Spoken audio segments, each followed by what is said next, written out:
Hello and welcome to the Final Fantasy XIV Endwalker Spoilercast here for the GB Podcast Network. Just like with our Gamer Premonitions episode, it's going to be me as your host, KZxcellent, from KZxcellent.com, alongside Mr. Field, Mr. Field's Wild Ride. I'm forging ahead! We somehow survived the final days known as trying to queue into this MMO at launch. The final days of the fucking 2002 era. We lived past that and those weird grapes they apparently patched out today at the time of recording. Those were a bug where they weren't ever supposed to be that way. It was like, you know, when you get closer to something in a game, it pops into the higher detail. It never did that. No, instead they zoomed in on them during a cutscene. So it is now at the same, it's the same thing as the door in Final Fantasy VII Remake, where it's like, that's supposed to not be that way. But here we are. We're here to talk about all the big, small things in Final Fantasy XIV Endwalker, the big saga conclusion for the MMO's current story. A lot of stuff happened. A lot of premonitions were made. I think just like our other spoiler cast, we'll do a little 3-sentence type of blurb, and I guess a sound about how both of us are feeling about it. Give you something to have your thoughts on before we jump into specific topics. Feel I'll have you go first on that. Final Fantasy Endwalker is really great. It's always terrifying when something's like, here's our big finale over this thing that took 10 years. Especially in video games, that can sometimes go really poorly. But it didn't. So I'm going to give it a ooh. And as for me, Final Fantasy XIV Endwalker was fantastic. It took a lot of turns I genuinely did not expect. If there was one word to describe it as a whole, I would say dense or satisfying, because there's just so much going on. Even before we started recording here, I was just thinking about how many things happened in this thing that we're going to have to talk about. So I'm going to give it a There's a fucking lot in this. There is a lot. Hats off to Square Enix for putting out a really, really good launch trailer for this game that spoils nothing and just lies to you. That just spoils nothing, to the degree that there's maybe 15 or 20 seconds of footage in that trailer that is past level 83 of 90. There is scenes in that trailer where it's like, oh, the Warrior of Light blocked a big attack because he's a paladin, and it's like he's not the one who does that in the actual game. It's just a lie. Yeah, the CG stuff kind of blew my mind, and just the fact that the entire thing is built upon, okay, there's going to be a really cool track that plays, and you're probably going to fight Zodiark at the end. And then they said, no, that's going to be the first thing that's the first boss fight. Everything you thought would be at the end is actually really close to the start somehow, in the grand scheme of things. Yeah. There's this point where it's just like, what am I going to be doing for the rest of this? The amount of conversations I have with people of, where do we go from here? When they're like, okay, the part of my hopes for this were correct in that we're going to take care of Fandaniel before Xenos earlier. I did not expect him to say, I'm also going to take Zodiark with me as well. Fuck that fight, by the way. Jesus Christ. What a nightmare. It's a wonderful fight. He's gonna make you spin. He's gonna throw rocks at you. The first and last trials in this definitely have like figure out spatial things, and people just can't do it. The fucking snakes where it's like, I'm gonna spin the platform, but the AoEs will also deal with that. When I did it, that killed everybody multiple times. And then in the final trial with the fucking planet, where it's like, oh yeah, these two things are going to collide and make a giant AoE. You better figure out when they're going to do that so you can get to the other side of the arena. And I'm like, I can't, but this person seems to know what they're doing, so I'm just going to follow them the entire time. Because they're like, one of them is 45 degrees and one of them is like 180. And people are like, no, I can't do this. You're also rolling back the clock on this. In general, I felt like both from dungeons and from the trials, they've just started to really kick up the heat in terms of trying to make them more challenging. than previous main scenario. It's a little bit half and half, because like the first dungeon has some rough stuff. Yeah. The fucking Magus sisters are fucking yeah, pieces of shit. They throw the whole sink at you. But then Tower of Babel isn't so bad, except Anima has some goofy shit. Mm-hmm. Which another God, fucking Anima. When I see him in the back, I'm like, wait, that's the dungeon boss and not a trial? Oh fuck. that really fed into that first trial arc. Yeah, I was like, man, every single thing from the trial is just every single thing from the trailer is just like, yeah, we're doing all of that right now. Yeah, I was starting to be unable to predict anything that was happening in there. But God, the second boss of the last dungeon. Everything in the last dungeon is really evil. Yes, but that second boss where I was like, holy shit, how many AoEs are you gonna throw, giant robot man? See, that's the one that I got through the easiest. In the first and third one, I just kept dying. I'm like, what is killing me? Because they have some goofy shit. I still don't know what killed me in the last one. In the first one, I'm like, oh, there's this weird poison debuff that kills you. It reminded me of the second binding coil of Bahamut, which I ran a million times to get a regular tomestones. Where it's just like, yeah, I'm gonna give you. It's a very World of Warcraft mechanic. Mm-hmm. Where it's like, we're gonna give you a debuff. There's not gonna be any on-screen indicator you now have this debuff. Do this or you die. And usually other people die also. Yeah, they usually have that really small square that tells you like what certain statuses you have.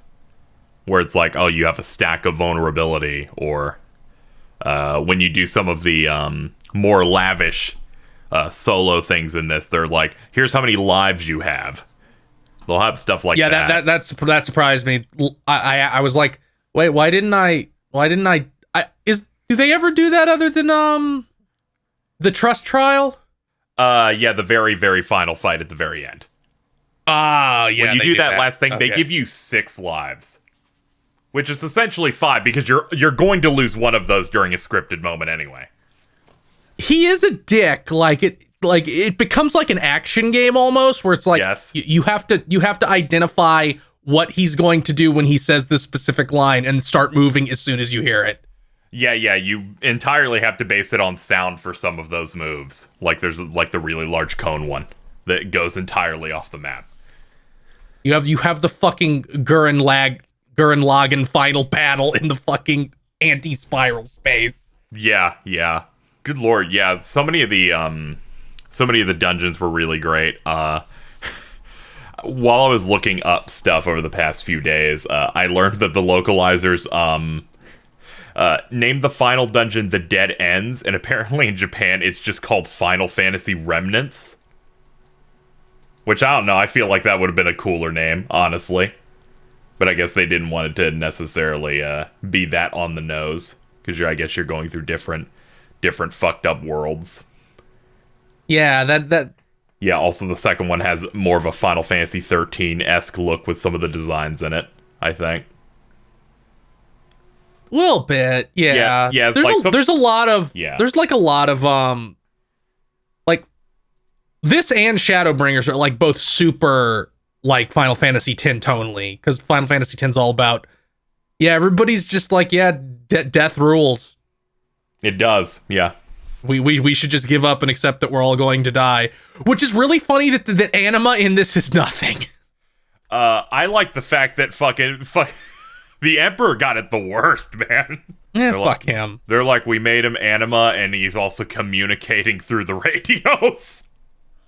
That was one of the things in the story which was pretty goofy, where it's like, because you spend all this time making the scales of protection in the first arc, so other people cannot get tempered, and it's like, yeah, the Garleans have this radio, and if you just have the radio near you, you can't get tempered. I'm like, what? What? Everyone has their own method. I guess we should instead of jumping around all over, we should sort of like go through the areas and the stories one by one. Yeah. I feel like we could move somewhat linearly since it's just the two of us, and wouldn't be. Yeah, and since it's a story. Yeah, like a really linear story without a huge amount of side content. Mm-hmm. Oh yeah. So I thought the opening scene where you go to Charlian. Yeah. Was really funny because of when they ask Astinian what his job is and he just immediately dies. I knew that this was going to be the best one as soon as that scene started, because I went, oh no, you're going to be that one. And it's so funny because they're like, okay, Astinian, you're now one of the scions of the Seventh Dawn. You're the fucked up homeless man who's here because he can summon his dragon stink and get real strong. Yeah, and they do a good job of giving him at least 2 or 3 moments where he just starts trying to kill something during the cutscene while everyone stands around. They do. It doesn't work on any of those times, but at least there's someone who's who's taking initiative. Favorite Astinian moment, this is jumping ahead, where everybody has gotten to get it's the because Shadowbringers and Stormblood also had this. You have the everybody you helped the entire expansion shows up to help you moment, and Tataru is there, and Astinian just like refuses to look at or talk to her, and just pretends she isn't there because she has owned him so many times. Yeah, it's pretty rough. I was trying to think of my favorite moment. I couldn't handle our note clearly said we can't let Astinian go alone. He'll lose all his money. That was really funny because you're sick and dying. Yes. And you're like, no, he's going to spend too much money. And they go, will you be able to make it in time? And then he's like, I spent 10,000 gil on a rubber band. Yeah, having the first 2 areas, they did the thing. They completely split up the scions, so you get like half and half in each area. Yeah. And the decision just to make the 3 fucking loser boomer guys one side of the equation is really funny because you're all just sick and dying. The idea, start.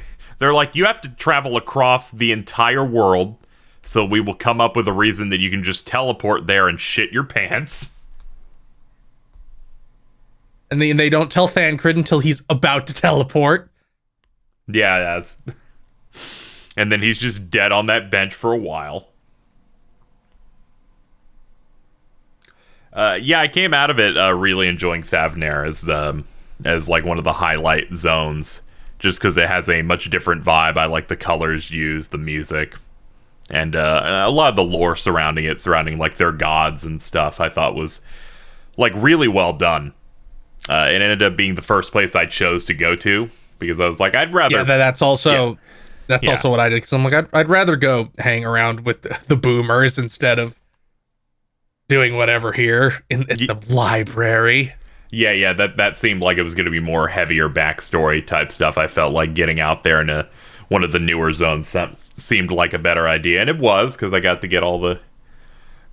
meet the cool elephants, got to make some cool friends over there, and get the first Fandaniel scene when he's like, yo, what's up, I'm just the guy from Final Fantasy III. Which he's I like can't say I expected that. You killed my clone. Yes, that part fucking got me, where it's like, yeah, that was my clone. Which is great because a lot of people before this came out, I think it might have even been a year ago when they put out the Final Fantasy XIV lore book encyclopedia, went, why is there so much shit on Amon in this? Because apparently he just gets more than the average thing you would expect for just something in an alliance raid, and it's like, well, here you go. That cutscene was fucked up because it's like, yeah, you use the echo to see his past, and he's talking about how he sewed a pig's head onto a guy, and it's like, wow, I guess we should get rid of you pretty fast. You seem like you don't really need to be alive. Yeah, I wasn't the biggest fan of him when he was first introduced, but I feel like this expansion did a pretty good job of turning me around on him, thinking he was really effective and entertaining overall. Yeah, he's really entertaining. Like, yeah, he very quickly goes mask off and his voice just entirely changes, like pretty early in too. It's a really good setup because for later when like you meet him again, he's like, wow, I can't believe such an enormous, insufferable piece of shit started out like this. Oh my god, what an asshole! Yeah, it is absurd. This game does a really good job with just unnerving me with certain things. Like even when you first are, I think it was with Nadana, and she gets like assimilated into the Tower of Zot. You're like, oh, this is fucked up. This is getting like real rough, because I was like, I don't know if they're gonna try and make anything as unnerving as some of the stuff that happens in the opening of Shadowbringers. No, they did. No, we're gonna. Yeah, they're like, don't worry, we will test you on this. But yeah, I really like the intro stuff and setting up that things like are not going well in a lot of areas in Thavnair because of the tower in the final days. Like you have the I forget his name, but there's the big shop guy who handles trading over there. I liked the side quest where you have to try and sell a guy's fish. Yeah, and it's really hard. I was only able to get one. I actually got two, and then the third one I complimented the person, and that completely locked me out. And I was like, damn it. But you have that, and he was trying to meet with the one dude who heads the trading company, who's clearly having a bad time. And I didn't expect him to be paid off in some way later in the worst way possible. Which I was like, man, you actually made me really like care about the area in ways that I feel like I didn't as much in a lot of 14. It could be like being in the moment and this being a more special release compared to the other ones, but this felt like it had more going on in every single zone with every single like storyline. It just felt like a lot more dense. It really did. It was very much more dense. Like there's in the first, because you mostly achieve something. The only time you don't really achieve something going somewhere is that first visit to Labyrinthos, which you kind of do fuck all there. Yeah, I think the only like major thing in Labyrinthos is you have you get to interact with Erenville, who rules. Love that guy. And you get to learn what insufferable pieces of shit the entire forum is. Yes, you get to have that council meeting, and then you get to fuck Fortunelt's wife. Yes, which good for you. As soon as she appeared, I'm like, I'm sorry, I'm gonna have to do it. I think it was really funny that Alphino's bits came from his dad, where it's like, what, your dad just had Gundam bits? Like that was what he went with? Sure. I get that the Echo is basically being a new type, but come on. I'm sorry, but they really like Gundam over there. Mostly Yoshi P. Yoshi P just really likes Gundam and wants it all in this game. I feel pretty bad for Kryl because she kind of got shafted for a lot of this expansion because she just had to be Heidelin's mouthpiece and didn't even get to be a trust healer, which is supposed to be her whole fucking thing. She's a white mage. Yeah, that's true. But overall, I enjoyed her presence when she was around, and in general, I'm like, I don't need every single person on the crew to like be a super active participant, so I didn't feel too bad. I also came off FF5, where her original version I found to be bad, so this already felt like an improvement. Yeah, she is definitely an improvement. It's just like this is what things that in Final Fantasy V is very much like, this is the sort of thing that happens in a story, so we're going to have it happen in a game. Yeah, where she. In Final Fantasy V, she's basically a character you talk to a couple of times, but due to events ends up having to be in your main party. And it just feels like the game gets entirely downgraded from it. So I was like, I just need you to contribute literally anything in the story of Endwalker for me to be like, yeah, this is alright. So she had some like good moments, and her being a vessel for Heidelin was neat for the couple of scenes where she does that. One thing that I did not know about, but after my first stream of it got pointed out, when you start the expansion, you're on the boat heading to Charlian, and then the answers track starts playing when you're on the boat and you walk out to the top. That's basically a shot-for-shot, in essence, remake of 1.0's intro if you started in Limsa. Where there's a lot of that in this. Yeah, where they straight up just went, we're going back to the source directly from the start with this. Where I was like, wow, they're really going in and just making everything feel like it had some weight to it. What I also think is great is just the fact that the first chunk of the game feels so much like you everything's coming together, and it's a little bit ahead, but it's around level 62 or 63. You have that meeting between the Eorzean Alliance, and it's like all the warriors end up arriving. I love scenes like that. Oh yeah, it's like we're forming the contingent that's gonna go into Garlemald. Yeah, they're we gotta do that, and it's like and Lyse is here, and I'm like, no. Now you see, that scene is really funny. Because that scene is the single worst scene in the expansion for me. But it's not even because it's bad, so funny. but because of Lyse being like, sure the Garleans did a bunch of fucked up stuff, but there's good Garleans. It's like Gaius got his shit together, and I'm like, okay, and he's like, and Lyse, in Fordola, and I'm like, shut the fuck up. Now you are misrepresenting that scene. She leads with Fordola, and I'm like, why are you leading with the worst one? And that's what made it the funniest. Why are you leading with the character that Matsuno hates so much that he created a knockoff of her he'd be allowed to kill? Why? I'm like, you could have picked. Thankfully, she is not in this expansion at all. That was so funny when my chat in the main story quest. Yeah, I think she's in one of the role quests. Yeah, chat said, check out healer. So if you're healer, she's in the thumbnail of the role quest. Good. I hope it's about trying to fix the person who shouldn't have gotten injured and said she should have gotten injured because fuck her. Yeah, absolutely. That would be quite great. I saw that and I went, me and Phil won. Because I'm like, he doesn't play healer either. We're good. There are no problems here. Also, apparently the dialogue in the role quests will reflect whether or not you beat the game. So they will say, oh man, you fucking averted the final days if you do it really late. It's like, good job. Good, because I haven't done it yet. I'm like, no time. Go. I have to forge ahead. Oh yeah, you did that in one sitting. I had some space, so I was like, I'll do it now, because once you beat it, they let you dye your level 90 gear. So I could, like... I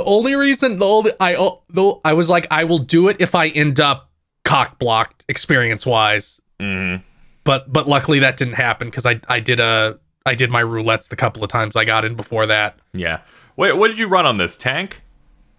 Yeah, I've run all of 14 as warrior, because I didn't have any time to do anything else. Okay, that makes sense. I feel like you don't want to divert your time in the main story quest to hang out with Connie, Senna, and Gridania. Yeah. Because they gave that to tanks. I had fucking Limsa. They're like, yo, go to Aleport it when you're like level 85. Doing warrior made everything very Kino, because they're Shadowbringers, which makes it very Kino. And even in Endwalker, it feels like warrior is almost still intended, because Xenos with his scythe closed up just also looks like an axe, so you even look like you have the same silhouette almost. Yeah, that's really good.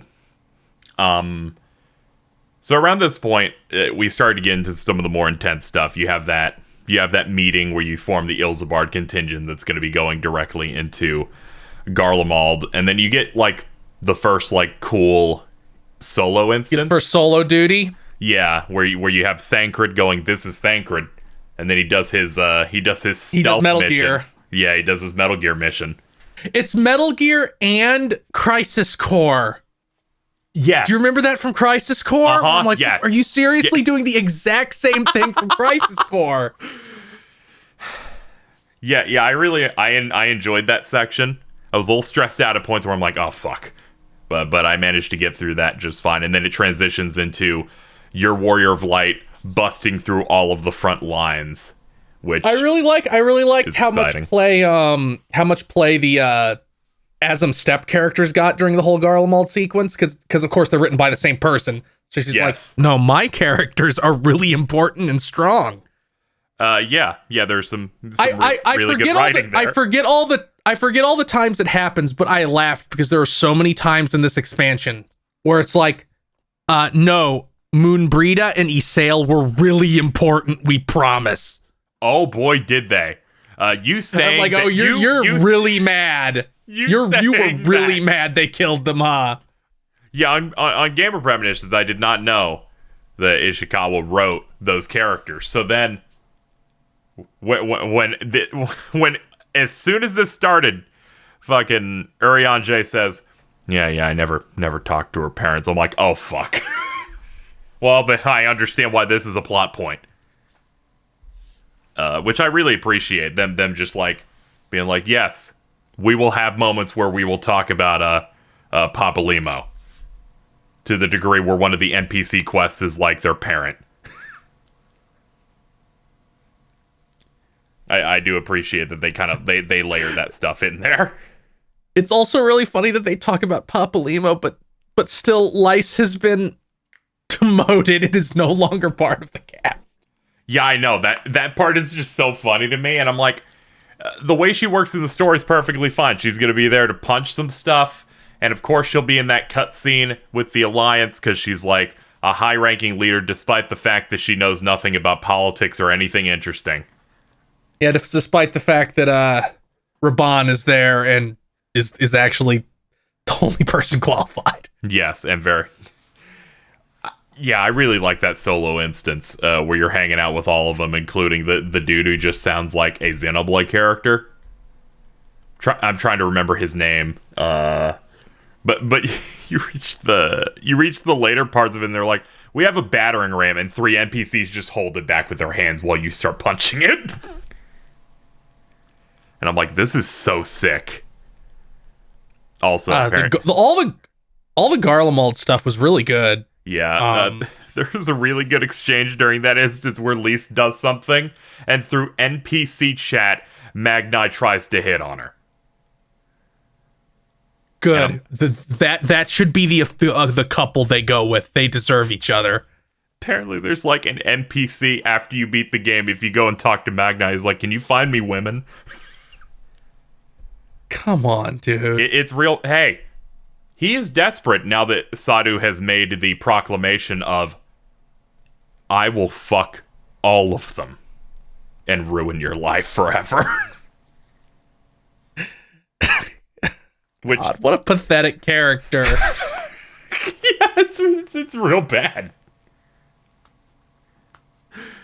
But yeah, I think Garlemald was one of the peaks in terms of like stuff I didn't expect in terms of like really good writing. I think they handled the whole, this is how these people would just wholly believe the things that they believe without necessarily saying, no, it's okay, they're all good, that type of thing. Yeah, I thought the girl and her sister running off and dying was pretty dark, and I'm like, oh, but this makes sense. Yeah, like all of it made sense. I'm glad they get into the part like, no, Garleans can't use magic. That means magic freaks them the fuck out. Yeah. Because you only ever really interact with the military who would know about it, or are conscripts, or they're people who aren't Garleans already, being like, yeah, we get it, but no normal person does. Yeah, and approaching this type of story or from this type of angle is always really risky when it comes to all audiences. Because even when I was streaming it, there's that scene where Alice and Alpha Note are like in the cold dungeon after that they're holed up there toward the end of the quest line, and they're talking about the experiences here in Garlemald, and there are people in my chat going, so are they just trying to make us forgive all of Garlemald? Because they're not condemning Garlemald them. Doesn't exist.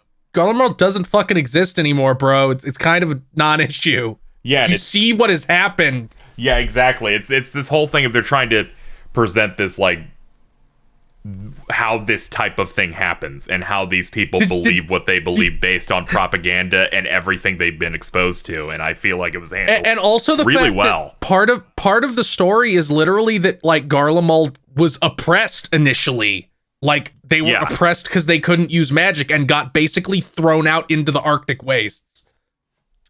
So that's also an element of the story. And I can't even say it without snickering anymore, but it's about the cycle of violence. No! And in an actual story written by someone who isn't a hack, yes, the cycle of violence is like, no, guys, we actually have to stop. And it's like, but we need revenge. I'm like, no, because if we get revenge, they'll also want revenge on us, and then it'll never stop. We actually have to stop, even if there are still some dirtbags who get away. Like, we have to let go. In fact, Emmett Selk even talks about that in Shadowbringers. Yeah. And they definitely don't shy away from going in, where as soon as you have that scene where it's like, okay, people are starting to cooperate, Master Quintus, and he's like, okay, you guys can go. I'm like, he's going to shoot himself. It's happening. And I'm like, how hard will they go on this event? And then they actually showed the blood onto the emblem, and I'm like, holy shit. I ruined that scene for myself. Oh, damn. Because I could tell it was it was sort of had that energy, and I just said aloud, okay, now kill yourself. And he immediately picked up the gun, and I'm like, I need to stop doing this, because every time I do it, a character in the game actually does it. Yeah, I was silently thinking it the whole time, and then, it wasn't that long before that they're like, here's our emblem. The middle is meant to represent the blood we give for this empire. So it's, of course, the blood splatter is going to be put on that banner. Yeah, I really liked the lore stuff. I thought it was really funny how he's like, put a shock collar on the elves. Don't bother putting one on the Warrior of Light. It won't do anything. Yeah, I appreciate that so much. Like, this will not do shit.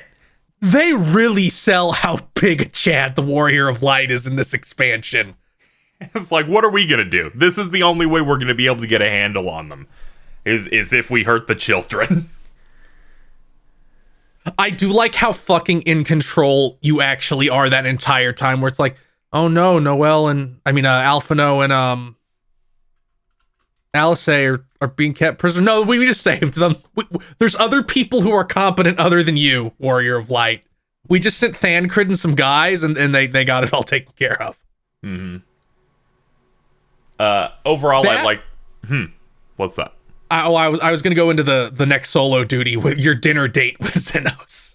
Oh, yeah. Before that, I did want to say that I really like the character Julius, who's the blue-haired Garlean that they put a lot of focus on. Yeah. The POV his design Garlean worked character. Against him a little bit. Yeah. Because he just looks like such a dipshit, it's hard to take him seriously. But I'm like, oh, you did a really good job with this character. Yeah, I felt like you see them and it's like, okay, this will be like your POV Imperial soldier. And I feel like by the very end, right before the solo duty you're mentioning, where he gets to like enjoy like a soup and starts crying, where I'm like, man, you really earned this scene through the hour and a half or so of like interactions and questing and like really getting involved in this area. Yeah, his backstory is really fucked up. Yeah, honestly. Because it's like, yeah, everybody started going crazy. I had to kill my family. And he has like the coping moments through the story where it's like, no, don't fucking tell me you can cure them. I have to pretend that isn't true. Yeah, because I can't live with that knowledge. I did it for literally nothing. Yeah.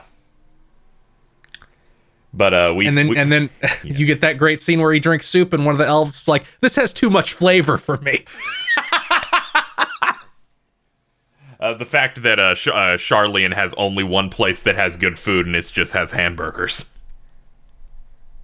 That's one of my favorite things. Like, yeah, the main thing people eat in Charlian is this bread that just has like spinach and fish bones mashed up into it, so you can only eat that. Yeah. It's like, this place sounds horrible. I knew they were going all in on making this insane when they started that they start that solo duty where it's like, oh, everything's on the up and up. Oh, some chaos is starting to happen. Oh, we've been warped out. and then the cracked out Fandaniel's going to be dressed like a butler, and you're going to have a nice dinner with Xenos. Also, your body has been moved. You've been moved out of your own body into the random fucking Imperial that Xenos used in Shadowbringers. And then you get that really great solo duty. I kind of expect that solo duty to come back as like the new version of Palace of the Dead. Oh. Because I could see that happening because it has like the whole survival element where it's like your health doesn't regenerate anymore. And you have to find health packs. Yeah, that was really interesting and added like some nice stress to it. And having to forge and find, but I found that there was a battery first, and then I eventually found the mech that needs it, and then getting that charged up. It was... Yeah, and you can find like a first aid kit that will turn your health regen back on. Oh, I didn't even find that. I just found a bunch of the health kits, and I'd known to be very careful in trying to gain like aggro off things and tried to avoid stuff. I could see them doing some kind of thing with that because it's really easy to balance because they only have to give you one set of moves. Yeah, I didn't have too hard of a time on it at all, but I saw a lot of people struggling super hard, and the patch that went out that added the first raid tier today heavily nerfed it on easy and very easy. So if you fail, check those other. I did it on normal. Yeah, same. I just did it in one. I failed it once. But then I did it once I understood the rules. I did it fine. Yeah, this is the first time I've actually done every single solo instance in an expansion and didn't fuck one up. I usually am miserable and will fuck up at least one toward the end. I really liked that like the only emotion Xenos gets out of the warrior of like this entire expansion, the only time you're not just dismissive towards him is when he's going to kill Alice and Gratia. You literally get like the Aliens 3 get the fuck away from them, you bitch moment. Yeah. You can literally yell that. Yeah. That entire thing is just that they handled it so well where I'm like this is high stress. Also the fact that since he's possessing your character, they just get to do a dumb smirk as like which evil they use you. again later, by the way. Oh yes, they do. Yeah, we'll get into that. I think that came off like really well, and it was a good way to set up. Okay, we're gonna be heading into the second dungeon. Here's this really good encounter. Yeah, I was like, what the fuck do you mean the big tower is the second dungeon? Yeah, and then they're like, here you go. Here's Tower of Babel it's got the whole crew storming it. We're going to be taking on Anima at the end. We're going to perfectly recreate the overdrive where it punches you a bunch. Which, we're gonna shoot a big laser at the moon. Yeah, and then they shoot the laser at the moon, and then they're like, okay, but one of them didn't shatter. And Heidelin I guess we have to go back up there. Yeah. And then Heidelin disrupts the teleportation, and I'm like, did you just make them land on Mars? And apparently it's like, no, you made them land like 500 yards away from where they needed to be, because it really didn't stop anything.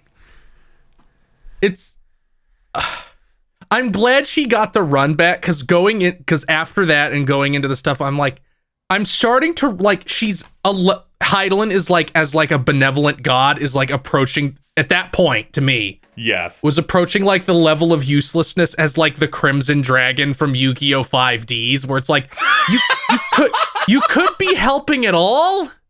You're kind of not. You're kind of pathetic.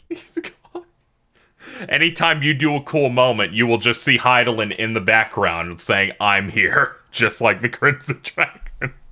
I promise I'm helping, totally, 100%. I fucking swear. Yeah, because at first they gave me the expectation of, okay, they're fucked up, they're not going to be able to deal with this, and we can maybe, like, recharge these other barriers, and that's how they'll stretch out Zodiac to late game. They're like, no, they're going to effortlessly just break the last one. It's really funny the way it's framed, because it's just like, you're having your epic showdown with Xenos, and it looks like you're going to fight. And then Fandaniel's like, excuse me, I'm here, and I actually planned to fuck everything up, so I'm gonna do that now. I actually tricked both of you. Yes, and he sure got us. And then when we go down into that hole, and then literally every other Ashian, like Matt says, bro, stop, please. Please, I'm begging you. He's like, no, I want to cause problems on purpose. And then you get Zodiark's really cool. I like how parts of his body are just missing because he isn't complete. Yeah, he's like the fractured god. And then you go in, and then you start that fight, and it's super sick, and the music's going in real hard. And then they initiate that part of the story where they're like, okay, I wanted Zodiark to die. That was the plan to make everything bad. Which like, I can't say I predicted. Fucker. Where it's like, as it turns out, Zodiark's the only thing keeping everything in check, as it turns out. Because I definitely got the vibe that everything was going to be a bit more generic in that way. Where it's because once he started going like, actually, my plan wasn't to destroy the world. My plan was to bring back the final days, and you just killed Zodiark, who stopped the final days. I'm like, oh fuck. Yeah, I thought it was going to be like a generic, this is the evil god, you're with the good god type of, we're releasing this, but there's a little bit more depth to the Ashians type of deal. But instead they're like, oh no, this was the stopgap, because without Zodiark, like, it causes this major problem. And I thought that was handled well. And then they go straight into the Loporits that are like, surprise, the moon was going to be your way to leave this planet as it dies. Which I'm sure you immediately picked up on. Oh, okay, this explains everything in Charlian immediately, when they're like, we've been gathering things with a partner. Yeah, even the characters figure it out immediately. Yeah. Like, as soon as Y'shtola gets there, she's like, oh. And I'm like, okay, I can understand this. The dad doesn't need to be so lippy, but I can pretty much understand the entire logic here then. I really liked all the stuff with Urianger in that scene where he's like, no, I'm tired of doing this. I think Urianger comes out of this expansion being the best of the Scions. Yeah, probably, because they really do a great job where he's like, no, I'm tired of being the guy who has to make the hard decision, because everybody else seems to think we don't have to. And the last time I made the hard decision, the girl I love died. Yeah, so I think this time we're gonna let shit ride. Yeah, I thought his big moment was in fact going to be the part here. He gets some even better stuff, I think, later, but just the way he deals with the Loporits that are just like, we're trying our best to figure this thing out. You guys are like way smaller than you're supposed to be. Everyone was big when and then now you're all small. This is fucked up. We only have one type of food. And he's the one person who's like more approachable for them.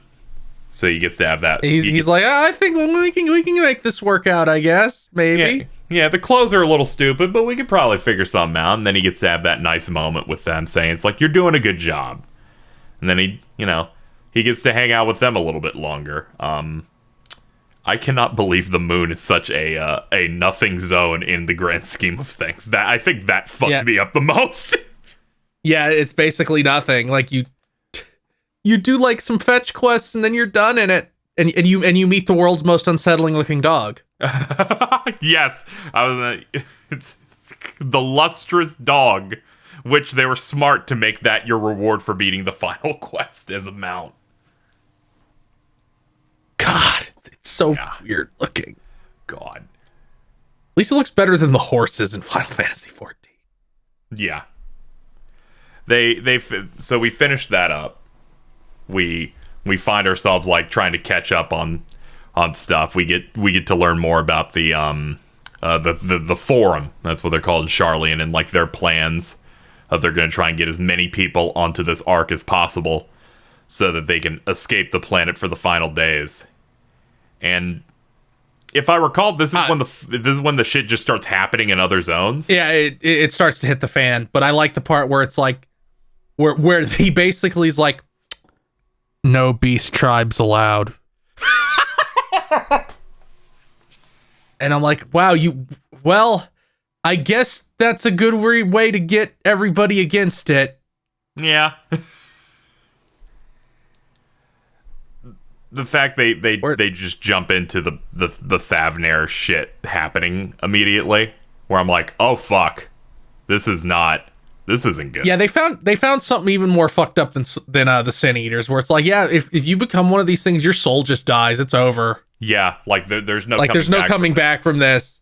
Like you turn into ash, and it's even at like a primal level, it's fucked up. And it's this level of infection of, oh no, it's making me feel bad, and it becomes this awful effect that the blasphemies have, where these people just, when exposed to enough despair and trauma, just immediately explode into the monsters. Yeah, it's fucking scary. Into these nightmarish monsters. And shortly after, like, you do the initial thing, I think you do the dungeon there, where Vritra... Yeah, you do the dungeon, but there's a bunch of stuff before that I thought was really good, like when the woman dies and you send the guy you helped sell fish. You helped sell his fish. You give him the baby.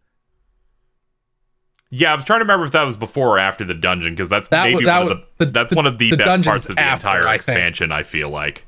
Yeah, and it's like, oh my god, are they seriously going to murk this baby?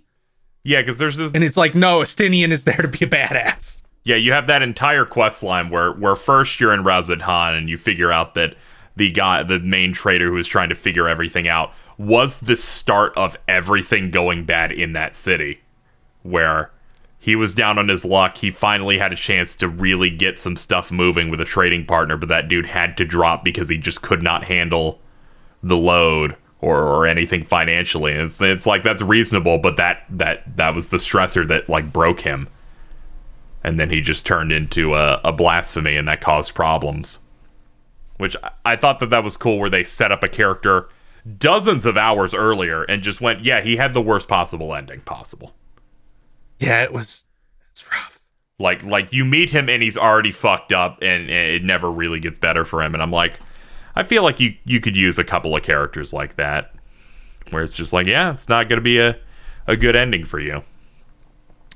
And then you're teaming up with the other elephant guy, who I always forget his name because I always remember Nidana, since that's the other one. Yeah, I also forget. Matsya or something like that. Yeah, something like that. But yeah, you're hanging out with him in one of the local villages, and it's like, oh, this family of a mom and a dad and a kid are missing, and all these blasphemies are coming out from everywhere. And that entire thing of, oh, the husband died. And then that entire scene where they're like, yeah, they just hit the one while holding her baby and it killed her instantly. And you're diving into the water to save the baby. And that entire section where Matsya is like running away with the baby, where I'm like, this is the most stressful this game has ever been. Oh yeah, it's stressful as shit. It makes that Astinian moment, one, feel like it comes out of nowhere in the best way possible. It felt like one of the most perfect hero moments, where I was not expecting that.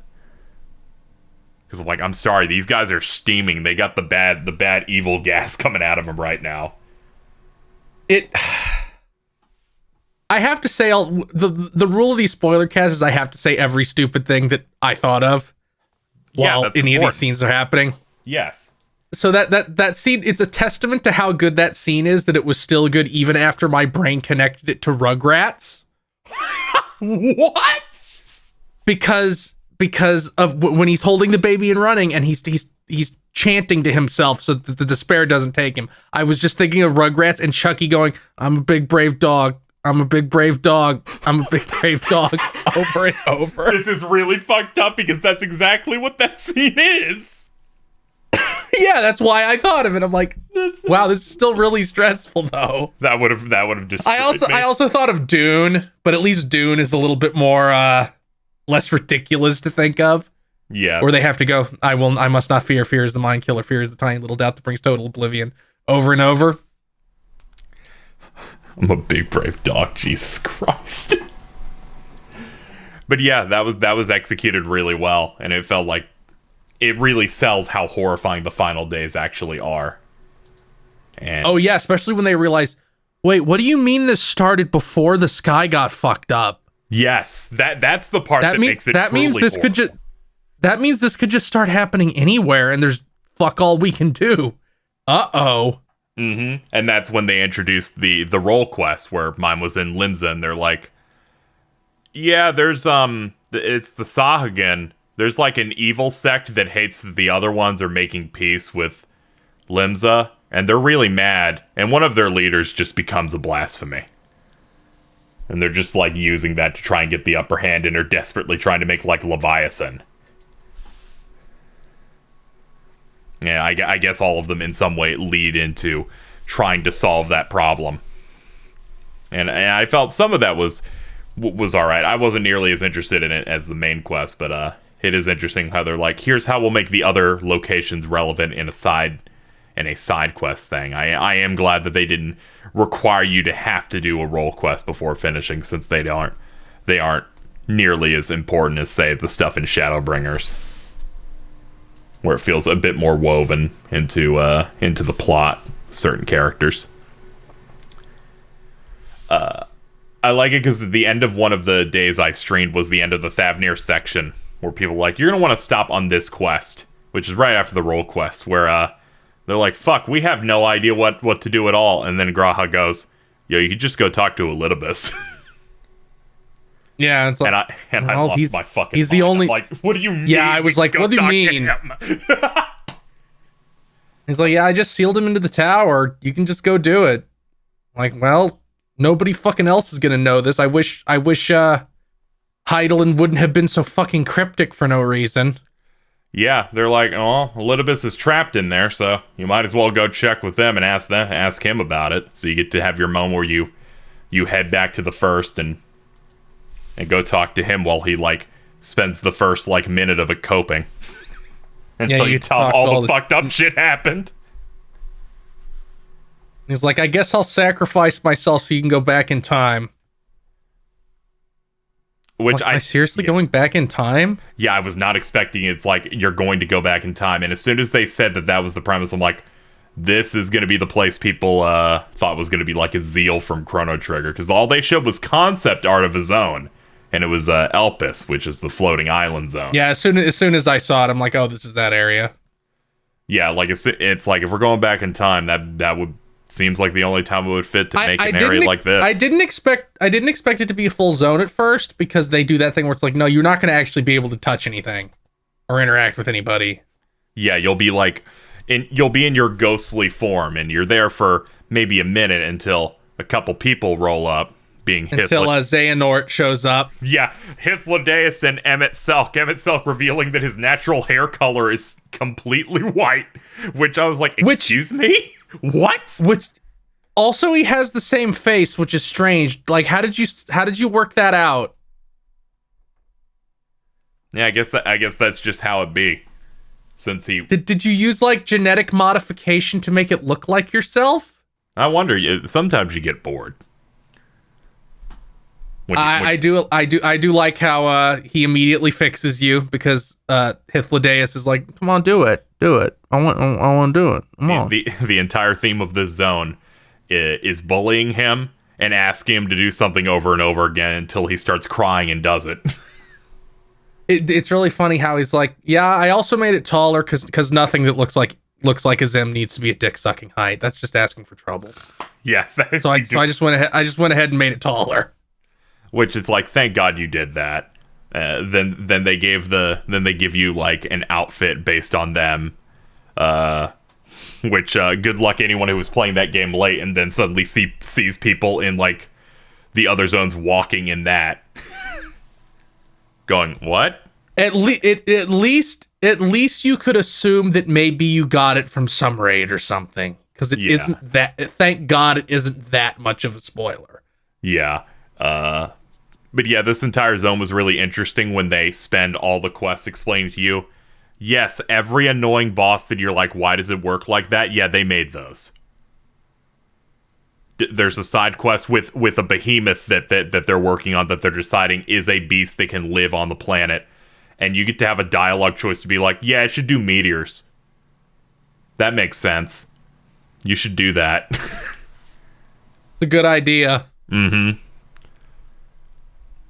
Or like there's the one that Emmett Selk has to train that can like fly.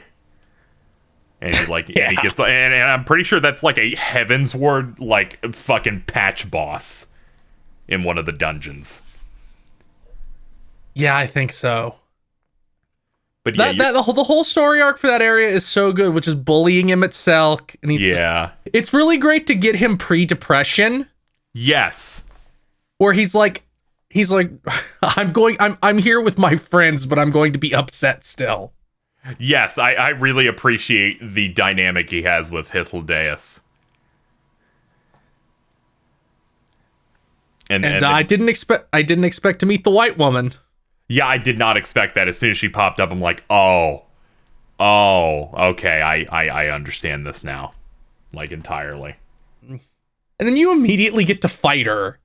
Yeah, and then they're like, yeah, she job switches.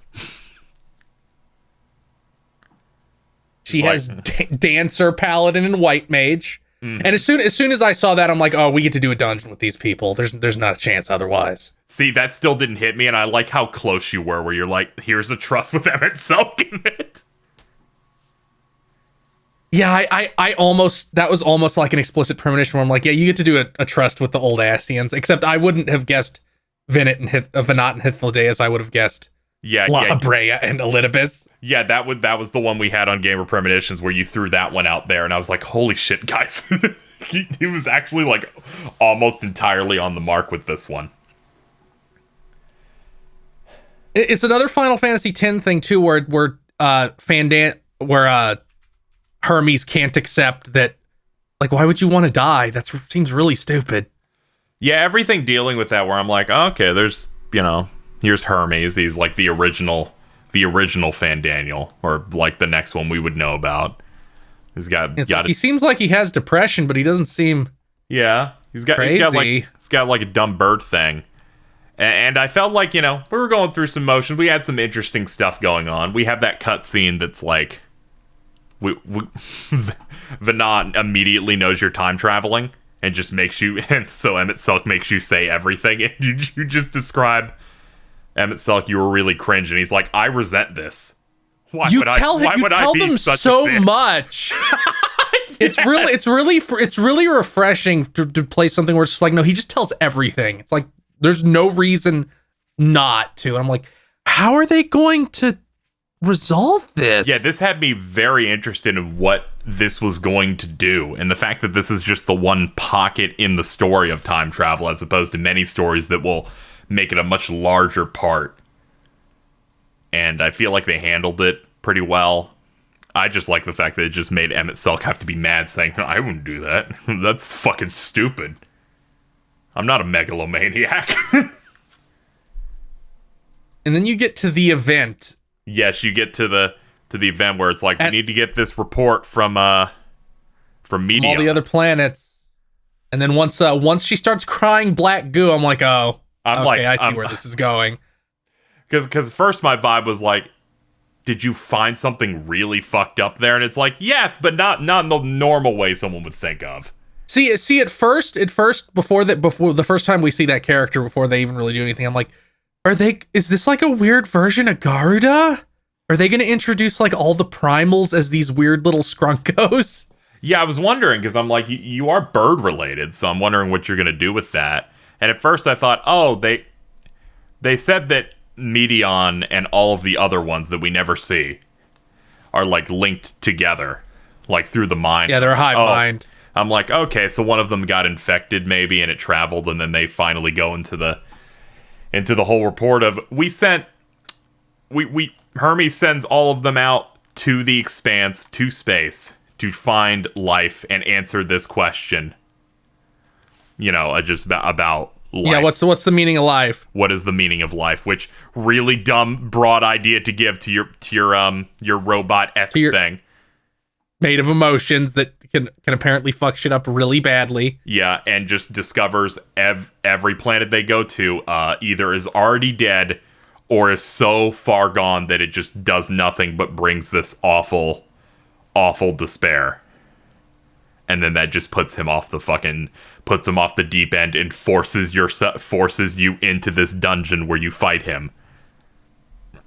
Which I thought was good, because even the way the camera pans and the way he's like using a staff in the intro cut, I'm like, this just has the exact same vibe as fighting Hades. And he goes hard, and then they start that really good. They start going in hard. You're DPS, so you had to have Emmett Silk tank, huh? Yeah, so he was Dark Knight. Yeah, I think that's really funny that his two classes are Dark Knight and Black Mage. Yeah, I did appreciate that. I went through it with a trust, of course. I didn't do it on everything, but I did that, and then the second trial. I did that in the second trial were the two trusts I did.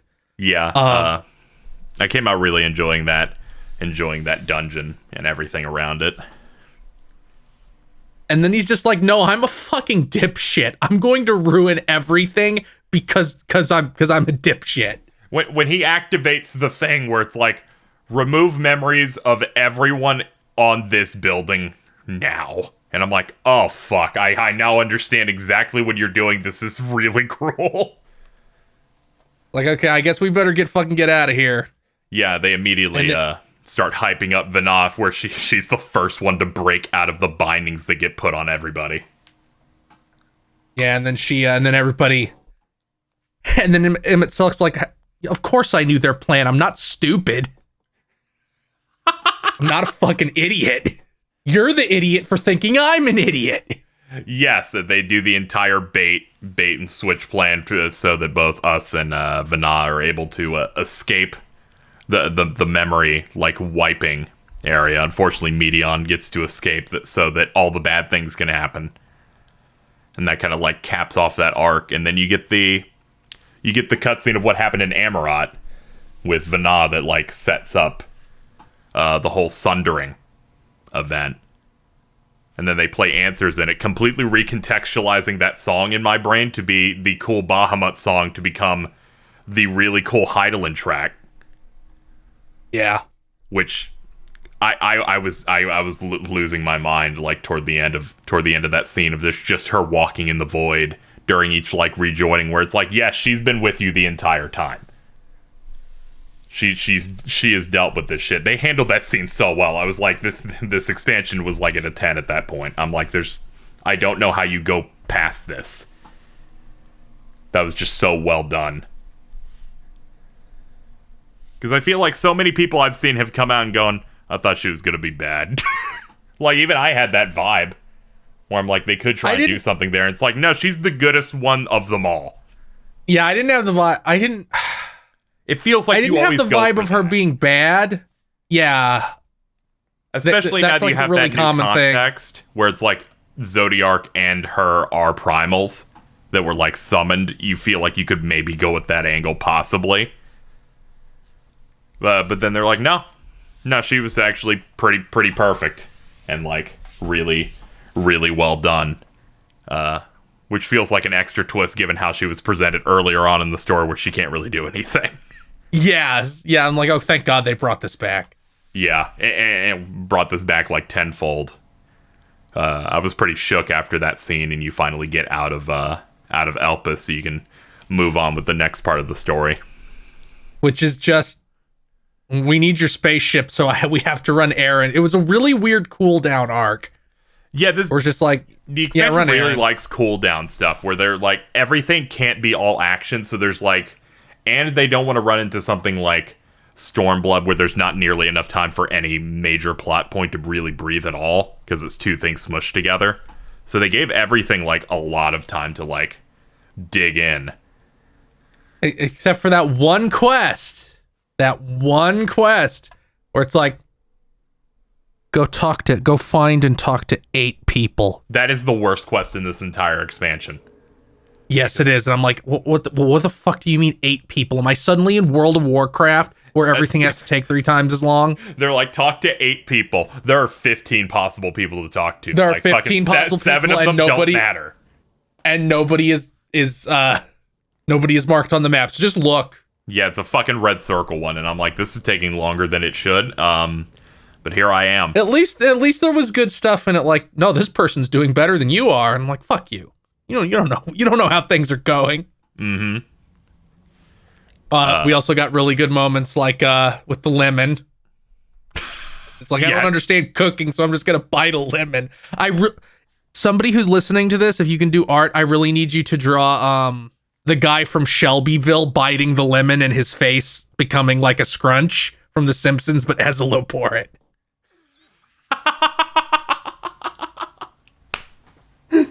That would be really good. This section of Labyrinthos Part 2, because every area in it, all the really big areas got like a Part 2 in some way. So like this and Thavnir, they're like, here's the second half of the map of the big thing. They had a Part 2, and this one covered some decent stuff. You finally get some like closure between Fortunault and his kids, Alphinaud and Alice. I really liked that scene. Like is like, wow, I guess I'm sorry for fucking your wife. Yeah, I was in that mode where I'm like, I'm probably gonna like give you shit because you disowned your children live on air. So I don't know how you're gonna come back from this. And I'm like, you handled like, wow, this you like sure came back from that. Yeah, he handled that shit like masterfully because there's also like the part where he shows like how grateful he is for everyone, like right before the second Labyrinthos part, where it's like, oh yeah, Garlemald got attacked while people were trying to get funneled. Yeah, that was another really great solo trust, especially because they do the great thing where you play as Graha and have to fight the big scary thing with Alice. Mm-hmm. And then the Warrior of Light shows up and you fight the same thing again and beat its ass because the Warrior of Light is so big and strong. That felt so good. It's like you're fighting the exact same thing, but you're just rinsing it. Yeah, that's the part where they recreated the CG trailer thing of the Paladin saving Alice, but instead it's Graha with his energy Paladin shield. And I'm like, this is so good. Graha in general, I feel like his character was maybe slightly weaker in the post Shadowbringer like patch quest. Like once he becomes like not the Crystal Exarch, I'm like, he's kind of just there. They toned down like the fanboy thing after the patch quest because it's like, okay, we did that joke, now we don't need to do it anymore. Yeah, I was really glad they did that because here he comes back in like spades and really really nails it with great moments between him being the I can has cheeseburger cat. And that one cut scene. Yeah, and we kind of brushed over it, but back in Thavnir, yeah, that's what I was actually going to. He goes Crystal Exarch mode again. Yeah, when everyone's panicking because anyone who's gonna get scared enough is gonna turn into this monster, and he just slams the staff down and immediately goes into Crystal Exarch I can lead people mode. And I'm like, yes, this is the type of thing I really wanted from that character, someone who can like really take charge and have a good moment there. And he just does really well. There's something surrounding this section. There's a part where you go to bed for the night and then you pick someone. Yeah, and you can pick someone. Yeah, who did you end up like picking? I picked Graha, and it's really funny because he basically confesses. Yeah, I picked Astinian, and he comes in his casual wear and says, I'm going into your room right now because I'm hiding from those twins. They won't leave me alone. And then he's the only one, because you can actually go to your inn and watch every cutscene. You can watch that cutscene again and pick every option. So I just did that. He's the only one that ends differently, where everyone else like, okay, see you later, closes the door, walks out into the hall. He jumps out of your window. Because he does not want to run into them at all. But yeah, a lot of them were really good. There's like, Thancred's like, I'm so concerned that Reen is going to brutally die if we fail, so please help keep me in check. Because that's really good. That's what he's laser focused on when they're like, yeah, if we let this lose, every single reflection of this world is gone. So we absolutely cannot just escape the planet and dodge our problems. Which, as soon as you go to Elpis, you definitely can't do that, because what are you going to do? You can't run away from this dark energy. It's going to literally hit the entire universe. Like, it actually has to get dealt with. But yeah, I really enjoyed that. Also, that one scene of Urianger going, "I'm freezing to death because I'm dressed like a whore inside inside." Oh this yeah, blizzard. he's like, yeah, I am actually very cold. So can we go?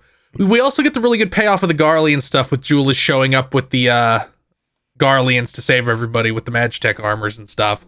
I'm like, that's a really great payoff. And he had such a great scene where he starts talking shit to Xenos, saying, "Fuck, you did this for a bad reason." And Xenos goes, So if I did this for a good reason, you would suddenly think me killing everyone was a good idea?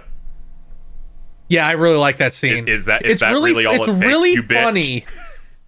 It's really funny how, like, the whole point of this, the whole theme of this expansion is that, like, you have to find your own meaning of life, and if you can't forget that life is cool while doing that. And Xenos is, like, completely immune to this power because he's like, no, it's really cool to try and fight this guy. Yeah, he's like, he found the correct answer in the most fucked up way possible. Yeah, at no point do they try to fix Xenos because there's nothing to fix. They figured out that this was like perfect. This is perfect. It's also very, very funny how he's just like, oh, I see you're busy.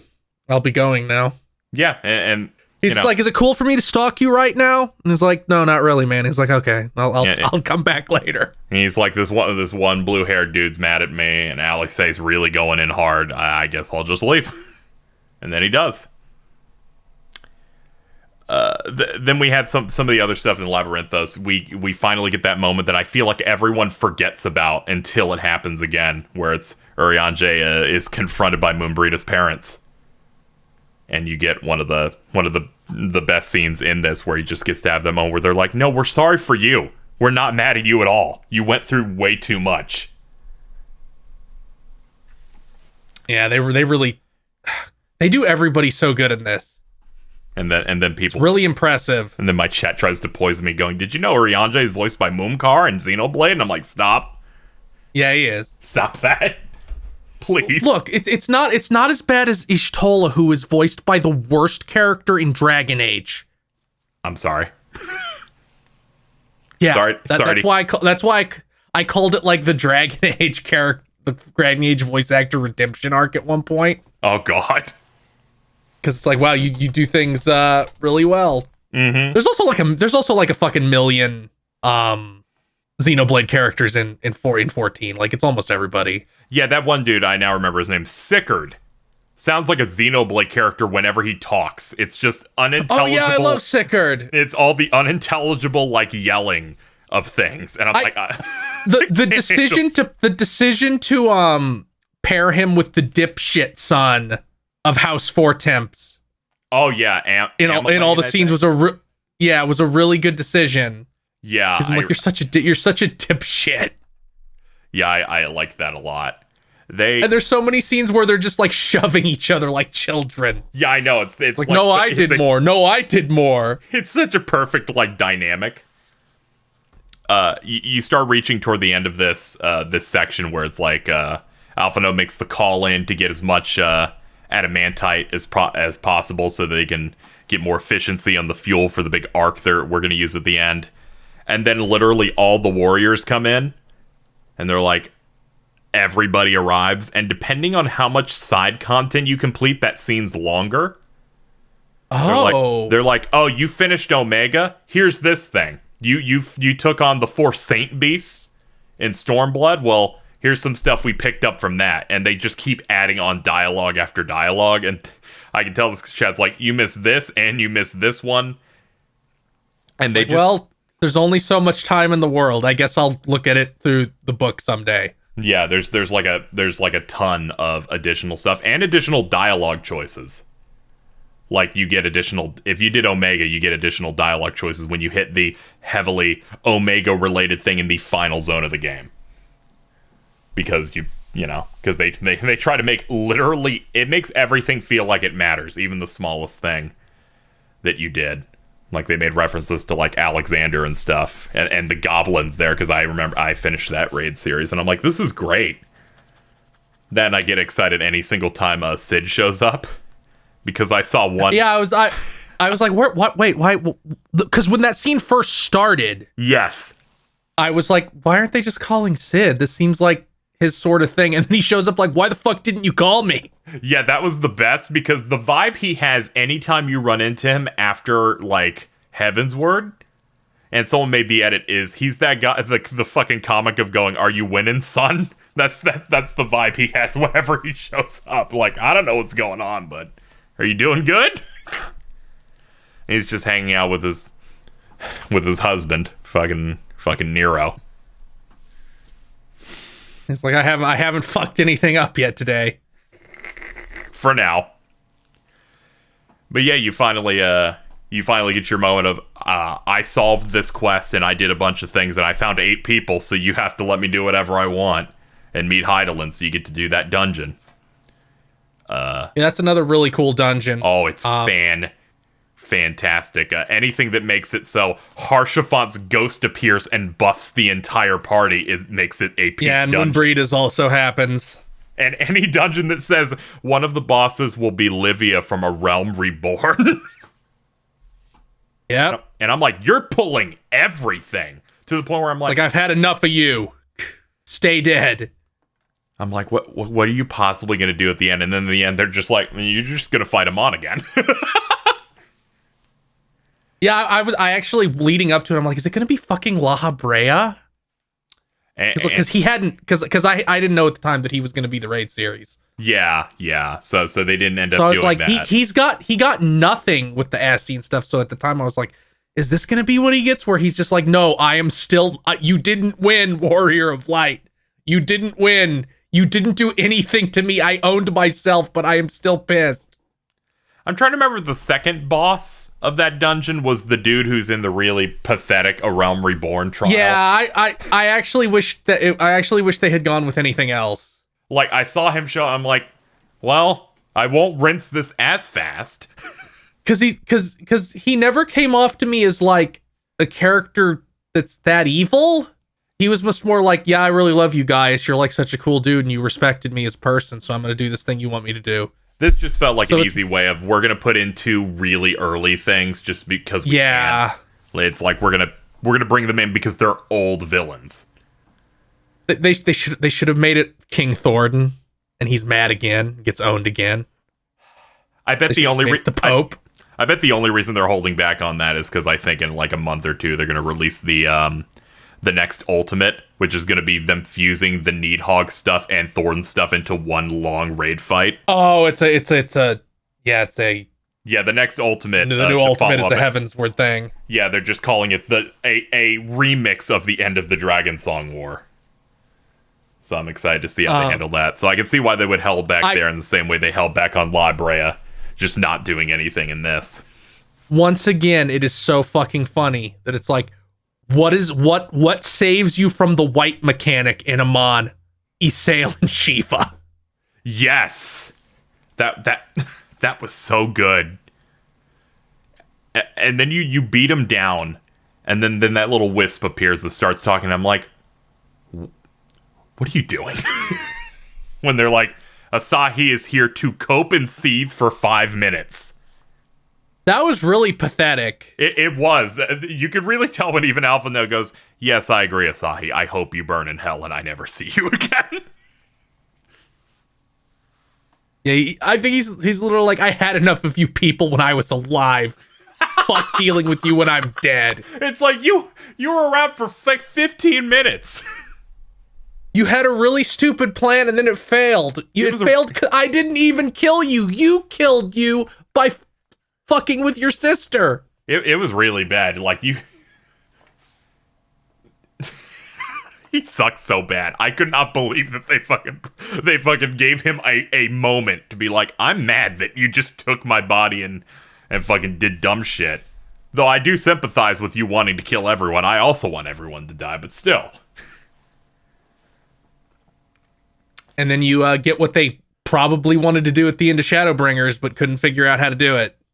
Of letting you finally do a trust trial. Yeah, and boy did we hit peak fiction territory of like, here's Hydaelyn. Hydaelyn says, if you can't beat me, you can't go out into space to fight something. And then everyone gets to have their moment of popping off going, I guess we're doing this, while they turn to answers into a battle track. And And boys, we, boys, that trust so and that good. yeah, that trust's really good. I like how it's like it's like references all, not only like the actual fight with Shiva in the patch quests, but also the one you do in Shadowbringers in the raids, where it's like no, I change phases just like that. Yeah. Because both people who become Shiva are connected to Hydaelyn anyway. Yeah, I also like the phase where she just summons the crystals that you basically spend all of A Realm Reborn collecting, and they become this DPS down phase, so that you don't get taken out. They also did a good job with the trust AI, where I'm like, why are you running out of the stack? What are you doing? They made them like players. Like I've seen multiple streams of sometimes Alize or Graha just at the last second quickly runs in a direction and then runs back. Things are hard. Yeah. I liked the tidal wave attack that had, where it's like, this is really slow and I have to run into a corner. Oh yeah, they do a really good job of making some like stressful, like, oh, this is getting rough. Thankfully they knew for these type of instances to give you like a couple of extra tries. Unlike trust that dungeons. makes a lot of sense. They should give it to you in trust dungeons also. They really should, because you dying, it's over, kind of feels pretty rough. When anytime you do with real players, they can revive. I'm like, the healer's still a healer. It should still work like this. Alice's a fucking red mage. She should have a battle res. Yeah, they should do something like that. But yeah, that trial was really great, and I'm glad they were able to make the first and second trial Hydaelyn and Zodiark, so they could really hype up this last completely new villain. And I really like how they're like, no, she's dead. Like, it's over. Yeah, it's like you did in fact kill her. She's been holding her energy just for this fight ever since well before you started this MMO. And then the entire time they're like, yeah, that crystal you've seen from the very first cutscene of the MMO, that's the mother crystal. It's been stored energy this whole time. That's going to be how you get to the edge of the universe and fight whatever the fuck is there. Mm-hmm. And I know throughout us talking about FF14 on podcasts, you've talked about how 14 keeps taking away things from Final Fantasy 15. Yes. And I think the sequence where you get your ship and they show literally every primal being summoned at once to help you. And I'm like, 15 does that when they fucking put out the fucking re-release. Where they have one scene where every summon pops off to show that they matter. And then we get the ultimate version of that. It's literally all of them. Like, Susanoo gets a really good moment. He's just chilling out.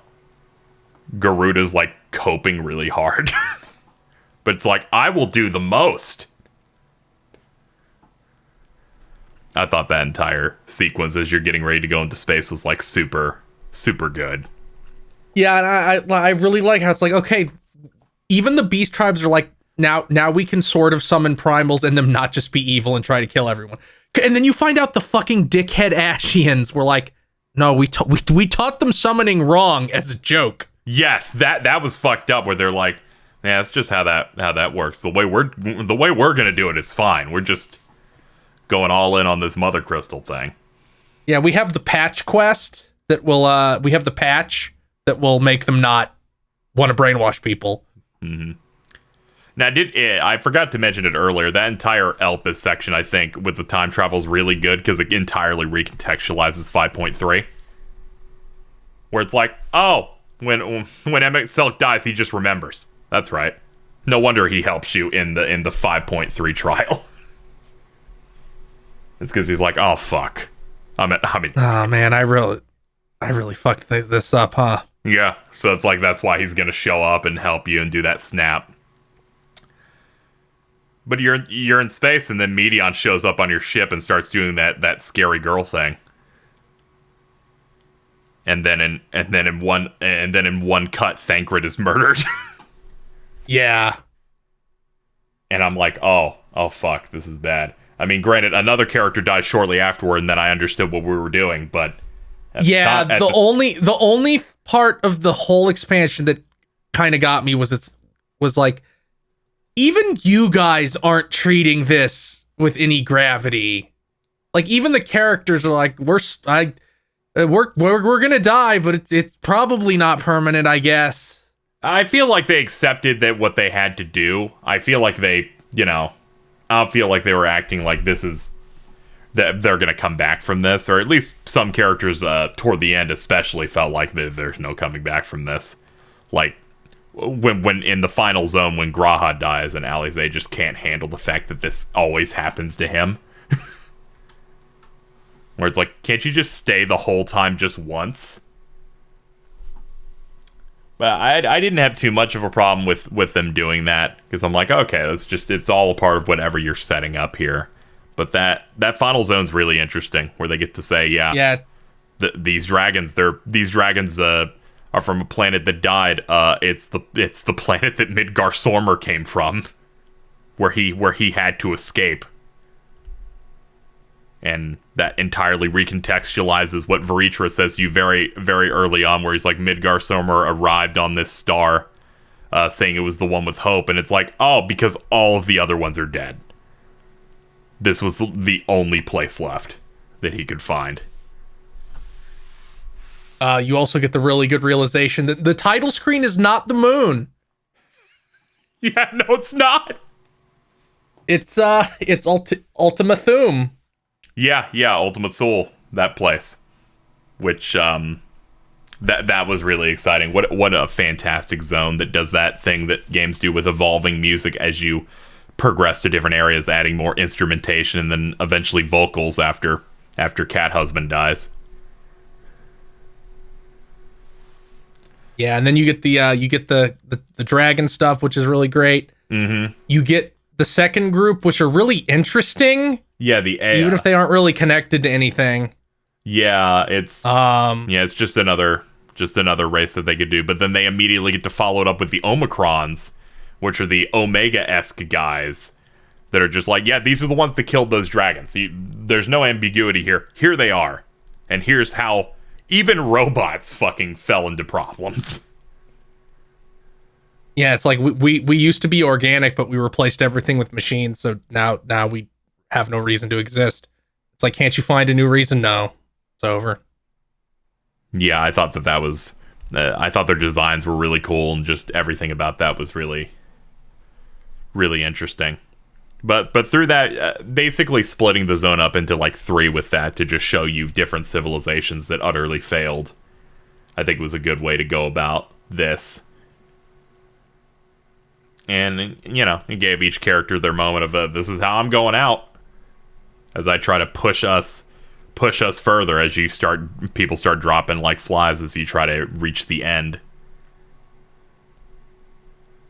And then you get to the last area, which I'm pretty sure is deliberately supposed to look sort of like Xanarkand. I guess a little bit. That's because the weird tree thing that's in the center of it very much reminded me of Final Fantasy X. Yeah, a lot of stuff. And that's another thing where the whole thing is like, yeah, that's a dead civilization. Yeah, I'd also say like Amarot in a way, and Shadowbringers also gave me that vibe of dream-like city that's been long gone. So I feel like they invoke a lot of that type of feeling and stuff into some of the stuff in 14. You end up losing everybody, and then you get to do that final walk where you get to do the really cool walk. Every relevant NPC has something to say to you, which from looking it up, Ardbert talks to you first and last, which I thought was like sick. And they're like, no, you're just gonna walk through this while this amazing track plays. And then once you get up there, you're like, well, it's like, what? How you because you have that bullet.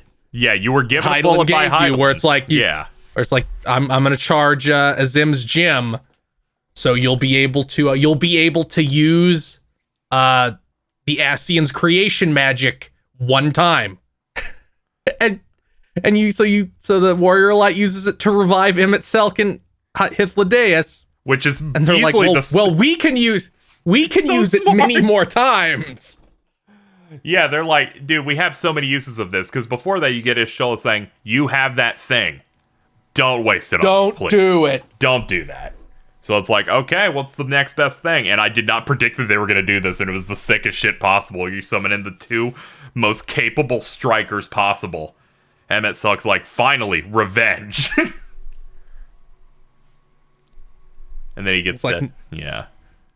He literally is like, well, I could keep being alive, but I was revived by the power of a white woman, so I'll be going now. He's like, I fought for what I fought for, and that doesn't really exist anymore. I'm good.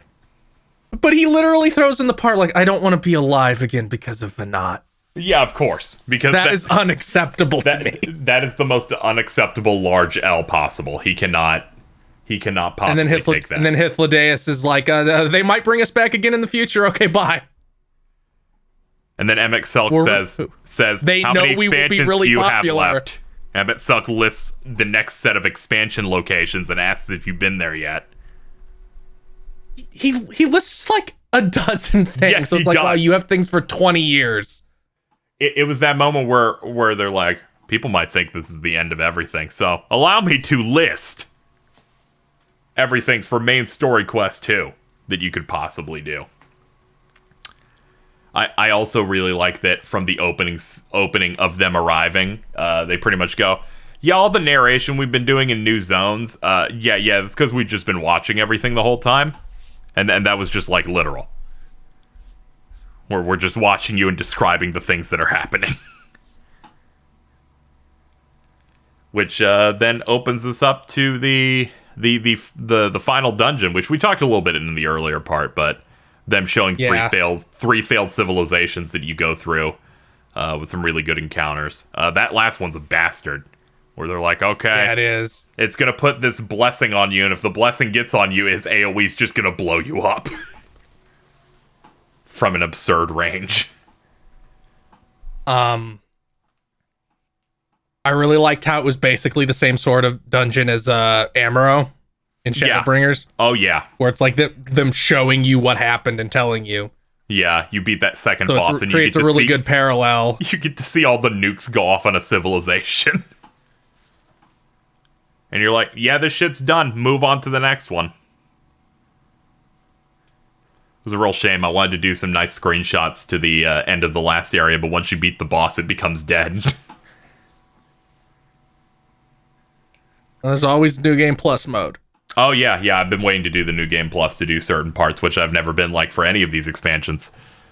Because there's a lot of really good solo duty stuff and other certain scenes. But then we reach, we do the last dungeon, which means it's time to do the last trial. They get to have that moment of the characters trying to fight off our final boss, the End Singer. Yeah, I was like, are they gonna let me trust this too? No, because they're all going to get sucked up in the supernova attack, and the Warrior Elite's gonna be like, I'm gonna hit this teleport button and throw my Star Trek communicator away so I don't get teleported.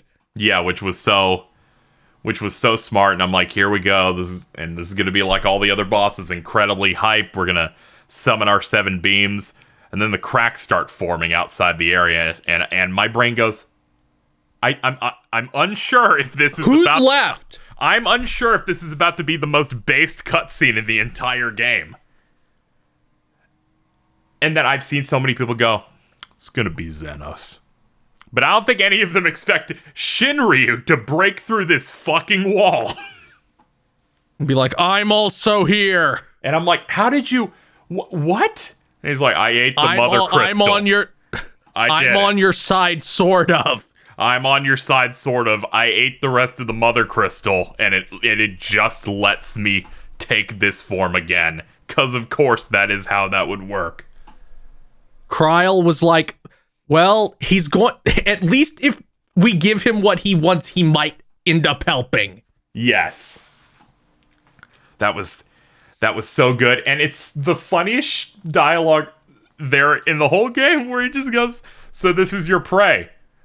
Why haven't you killed it yet? Surely it's no match for you. This is despair. This ain't shit. What's the problem?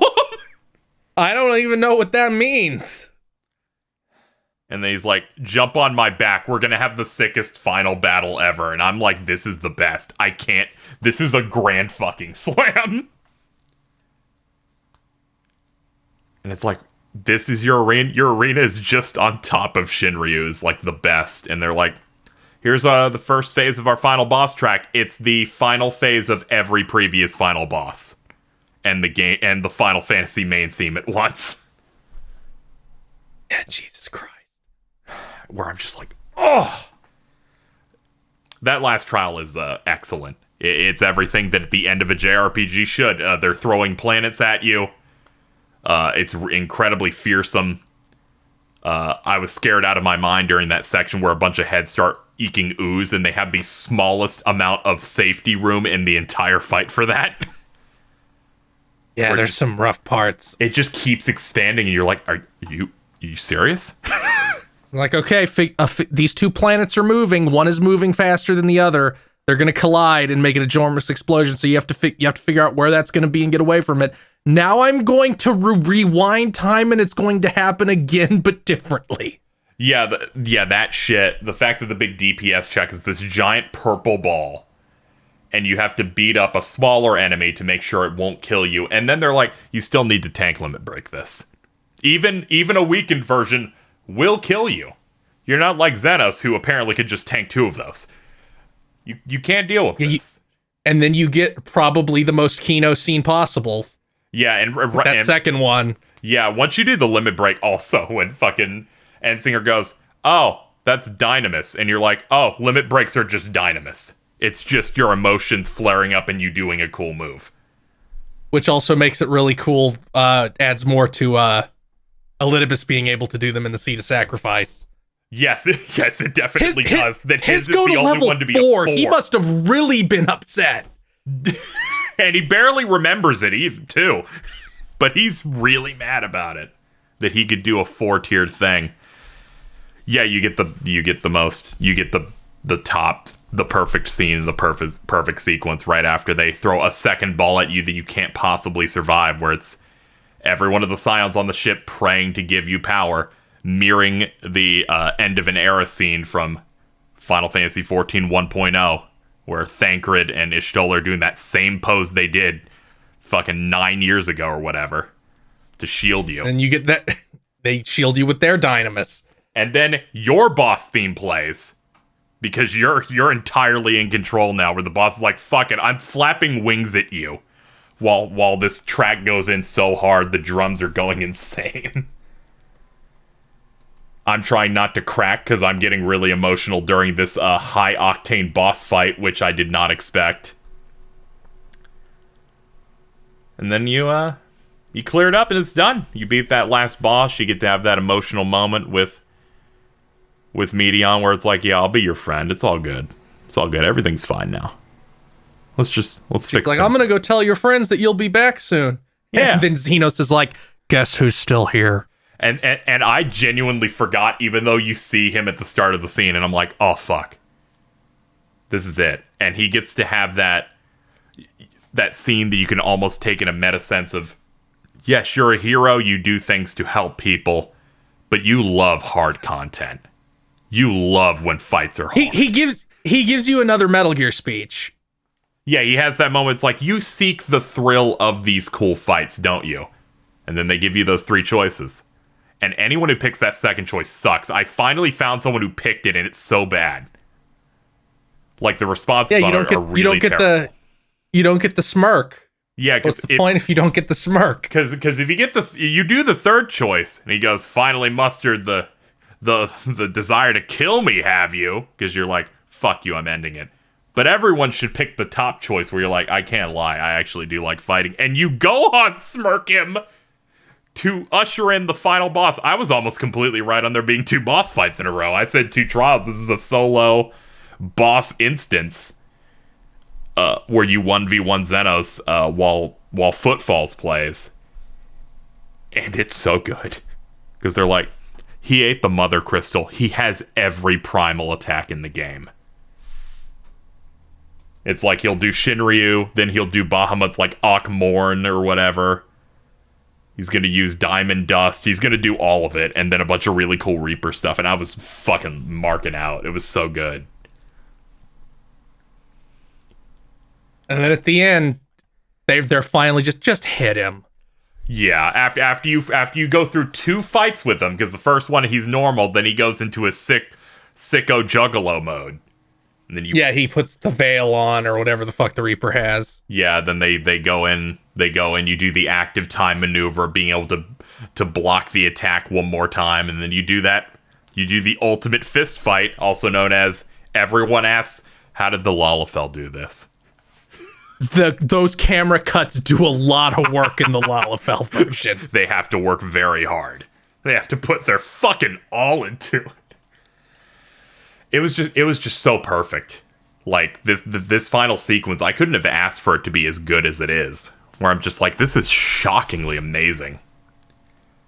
And then you have the almost chilling way you have that last conversation with him, and they make sure to really show his model move, so that you can notice that it just stops moving when he's clearly not breathing anymore.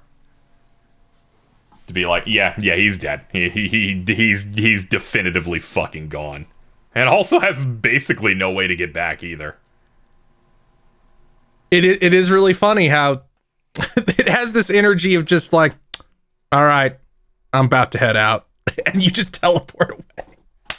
You could have put a Discord disconnect noise on that last part. Yeah, what a good like last fight. What a good way to end your MMO's like big final story with something that you play alone. And then you get the 45-minute long Return of the King finale sequence. Mm-hmm. Yeah, you get that whole thing, the credits that are like over a half an hour long. Which are really good, because you after the first set, there's like one more set that puts your character in the credits with the spotlight, gives you this immaculate looking key art of all the major characters. Some really good like epilogue stuff to show where all the other characters are going to be going from here on. Where it's like the Scions are going to be on paper disbanded, but not really, because everyone needs to learn how to hold their weight.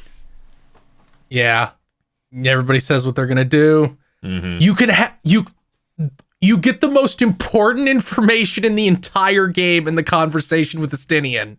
Yes. Where you find out, no, the rewards you get from quests, that's the Scions paying you. Yes. Which recontextualizes everything to be 1,000,000 times funnier. And the most important aspect of us getting paid is when they revealed that Alpha Note's mom has been paying us the entire MMO. And has been the secret Scion benefactor from day one. Yeah, and the dad tries to get mad, and she's like, you wanted us to leave the planet. It's not like we can take it. He's like, are you serious? It's like, whatever, it was just laying there. What were we going to do with it? I'm like, that's so fucking good. And then it's over, and it's like, what are you going to do with the patch quests? Yeah, they said they were going to resolve everything so they could begin telling a new story with the new patch quests, and I'm like, that's great. We get that tease they get the tease for the raid at the end, where Elizabeth starts talking in Elpis about Pandemonium, which I looked into a little bit, when they're like, man, Master La Habrea does some stuff down here. He gets to do whatever he wants. And that zone looks insane and like really dope.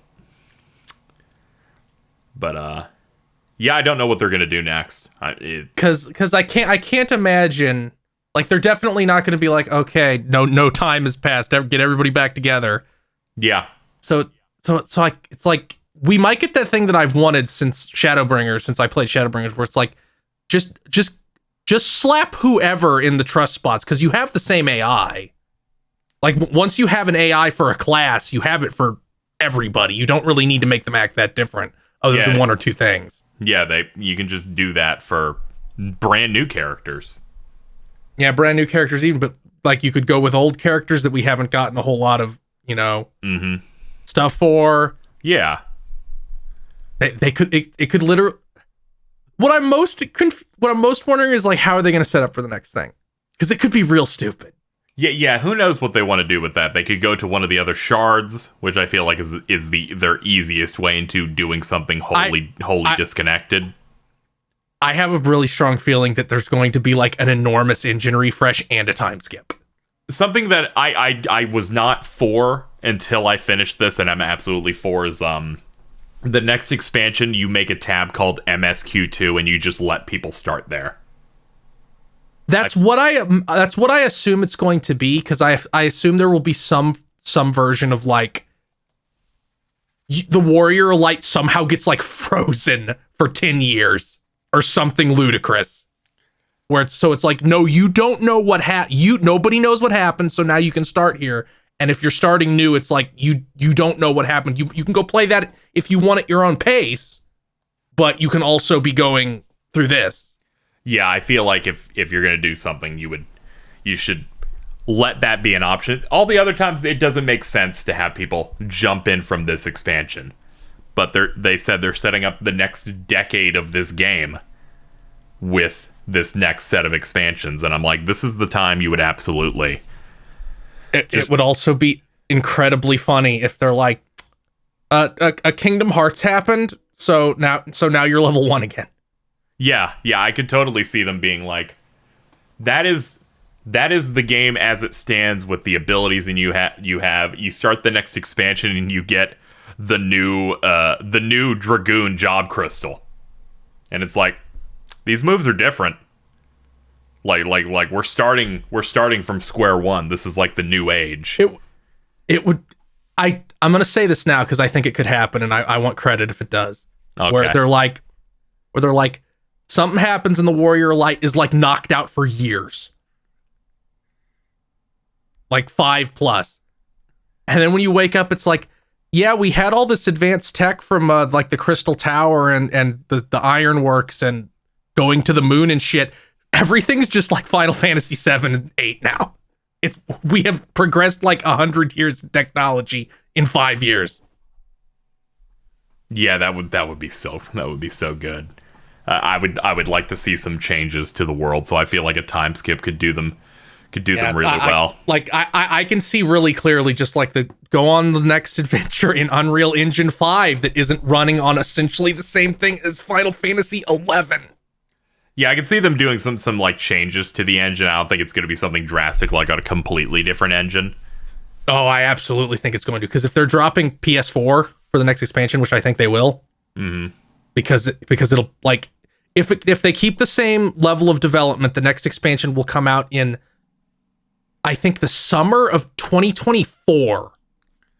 Yeah, it just seems so difficult, especially with a game that they have to continuously put out content on, to be able to like a Realm Reborn again. I mean, even then they still use the same bones. Well, they have a lot of like one engine is a lot easier to work with, and yeah, I think Square Enix might be like, we can make so much money.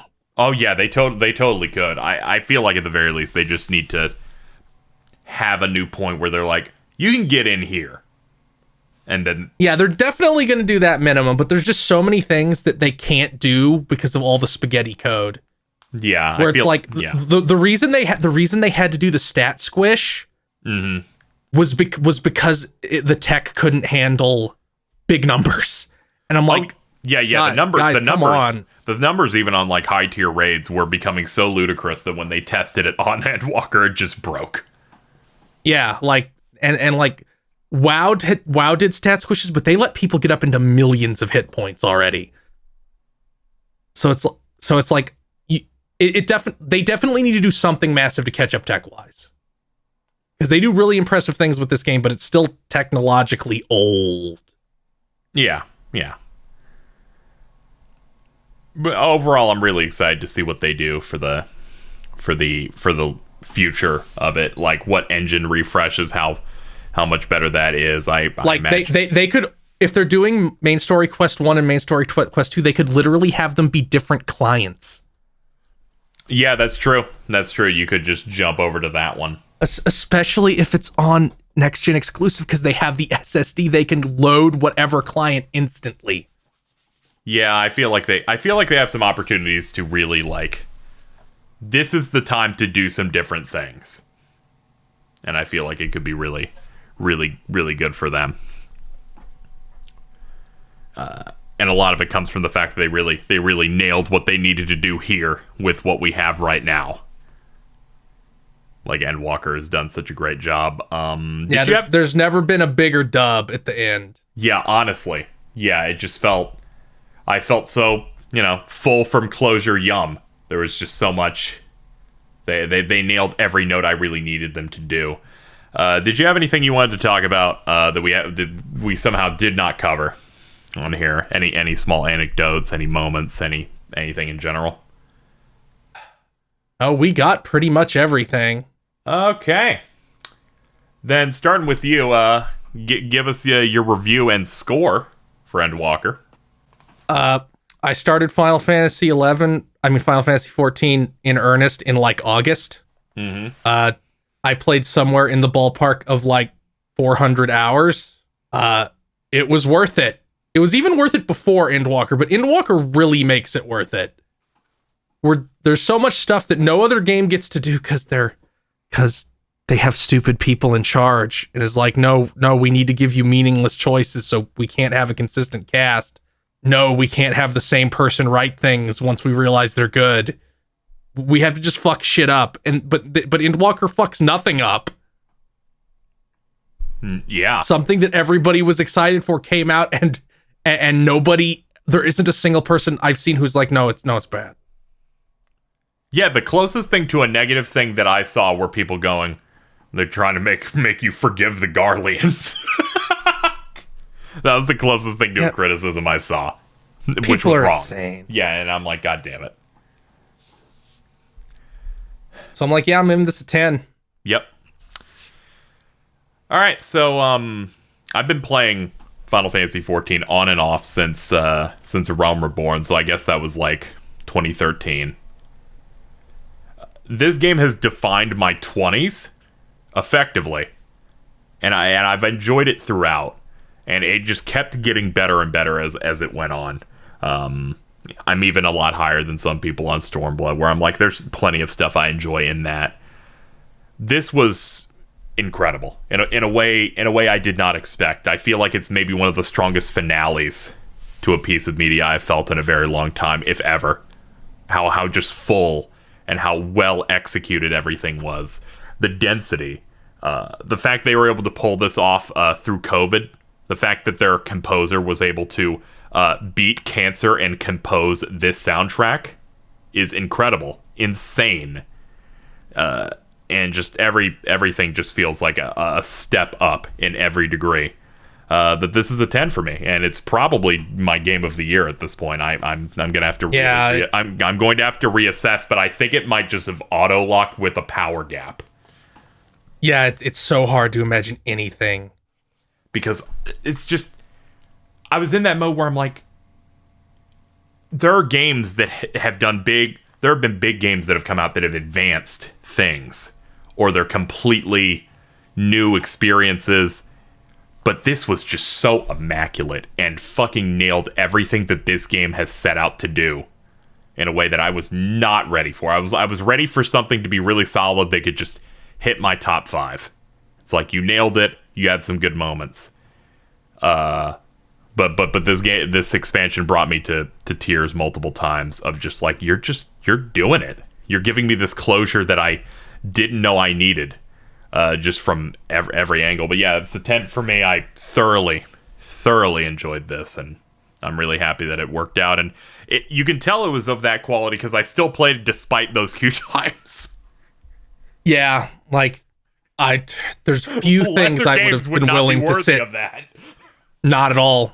Like, fewer things would have been like, oh well, it's not making it on this game of the year list because I'm not even going to try until the new year. But it's like, no, I must get through. And I'm like, no, this is just the wait time to the promised land. I can punch through this. It's not a problem. Not only did I wait through the queue, I'm like, I'll keep it on an alternate monitor so I can see if it 2002s. I can think of a lot of games that I've waited a very long time to play, and all of them, in some way, have at least one nugget of, I wish I had this. I can't think of anything in 14 that they could have given me besides, like, a full steak dinner. To where I'm like, you gave me the whole animal with this one. It's the one time when they're like, this is going to be our biggest thing yet, and it doesn't sound like bullshit. When I'm like, I'm still in 82 quests. How is this still going? Holy shit. What did they do? Yeah, there's never been a dub this big. Yeah. Crazy. Like, I'm so used to them fucking up somehow. I know. There's just always going to be something where it's like, you tripped over your balls a little bit. But no, they nailed it. They gave me one of my favorite casts in any game. With a story that was just fucking incredible. It's really good. But it's time for us to bring this thing to an end. I'd like to thank Phil for joining me and us putting out a bonus content for you guys in the form of both this Gamer Premonitions recently and this 2-hour spoiler cast for Final Fantasy XIV Endwalker. And we will see you guys for future content. Thank you guys so much for listening.